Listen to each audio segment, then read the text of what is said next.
A chuva caía fina sobre o vidro da janela enquanto Clara, uma enfermeira experiente e dedicada, iniciava mais um plantão noturno no hospital. Entre os corredores silenciosos e o som constante dos monitores cardíacos, ela seguiu com sua rotina, conferindo prontuários, aplicando medicações e confortando pacientes. Tudo parecia mais um turno comum. Até que, por volta das 3 da manhã, um novo paciente deu entrada na ala de clínica médica. Ele havia desmaiado em casa por causa de uma infecção grave no pulmão. Seu nome era Rafael, homem de olhar abatido, mas com um brilho sereno nos olhos, que imediatamente chamou a atenção de Clara. Ao recebê-lo, sentiu algo estranho no peito, uma conexão silenciosa, inexplicável. Mesmo lutando contra a exaustão, ela se viu querendo saber mais sobre ele.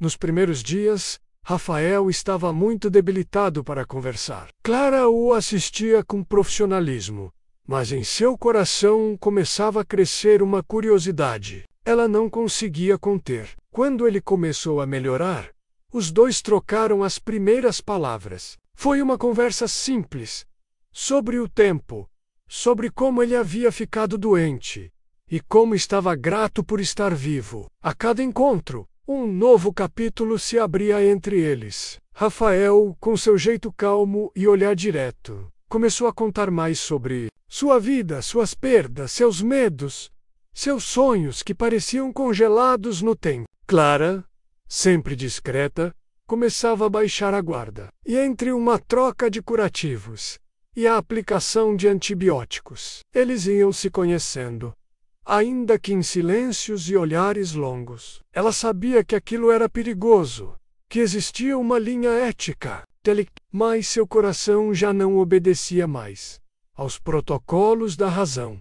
Clara começou a esperar pelos momentos em que entraria no quarto de Rafael. O som do monitor cardíaco passou a aparecer, o compasso de uma nova melodia em sua vida. Ela se pegava sorrindo sem perceber, organizando os lençóis dele com mais cuidado do que o necessário, demorando alguns segundos a mais para ajustar o soro ou apenas perguntar se ele precisava de algo. Rafael, por sua vez, também percebia. Em uma dessas noites, com o hospital em silêncio absoluto, ele tomou coragem e perguntou a ela se era casada.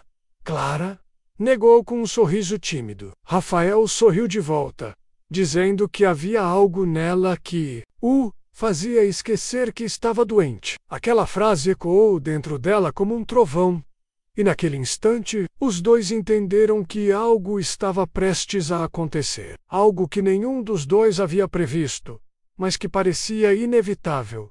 Os dias se transformaram em um ciclo de cuidados e conversas cada vez mais íntimas. Clara aprendeu que Rafael era fotógrafo, que havia perdido os pais ainda jovem e que vivia sozinho desde então. Ele dizia que a doença o pegou de surpresa, que nunca pensou em ficar internado, mas que talvez, ali naquele leito, ele tivesse encontrado a coisa mais viva que lhe acontecera em muito tempo.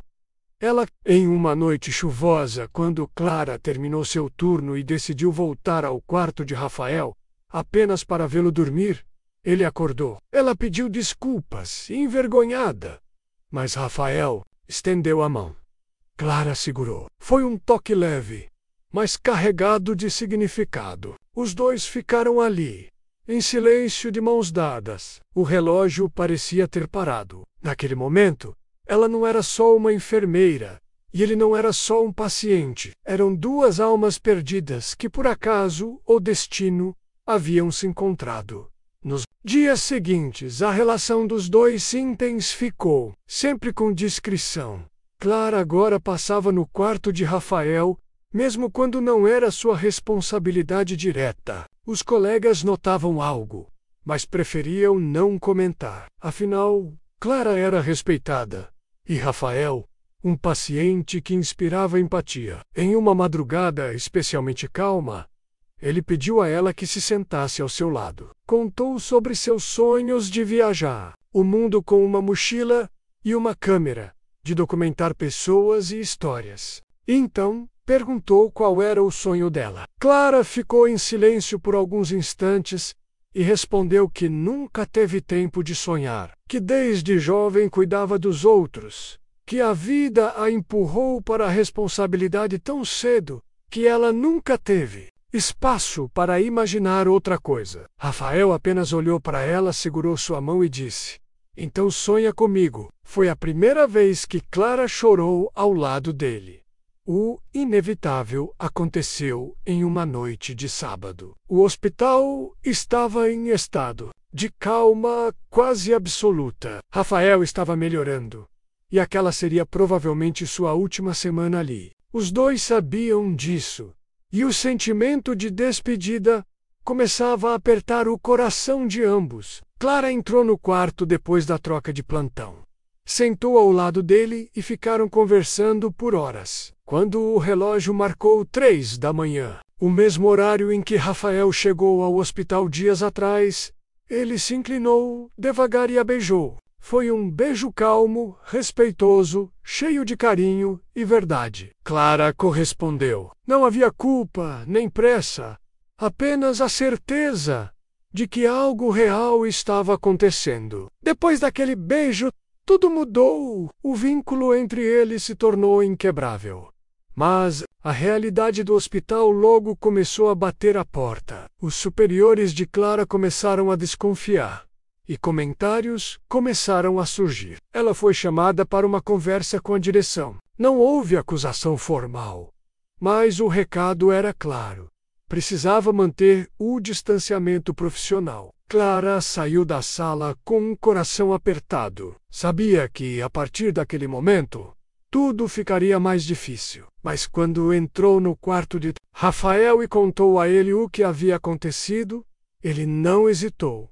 Assim que eu sair daqui, você vem comigo. A gente começa de novo, em qualquer lugar. E pela primeira vez, Clara acreditou que isso era possível. A promessa foi selada ali, não com um beijo, mas com um olhar cúmplice e um aperto de mãos que dizia tudo. Rafael teve alta no fim daquela semana. Clara o acompanhou até a saída do hospital, tentando conter as lágrimas. Não podiam se abraçar ali. Não podiam dizer o que sentiam em voz alta, mas sabiam que o que viveram ultrapassava os muros do hospital. Ele prometeu esperar por ela do lado de fora, e ela prometeu encontrá-lo quando estivesse pronta.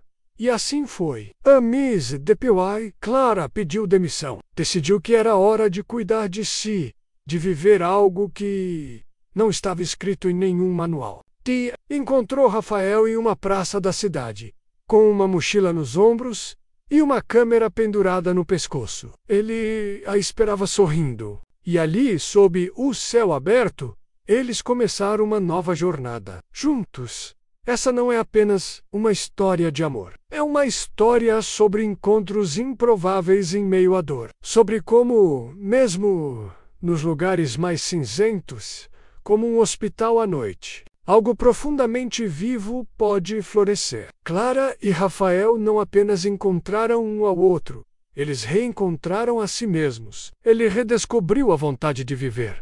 E ela aprendeu, enfim, a sonhar. O que começou com cuidado e compaixão se transformou em afeto, em paixão e, por fim, em escolha. Porque amar, no fim das contas, é isso: escolher. E eles escolheram um ao outro, mesmo quando tudo ao redor dizia que não deviam. E essa escolha mudou tudo.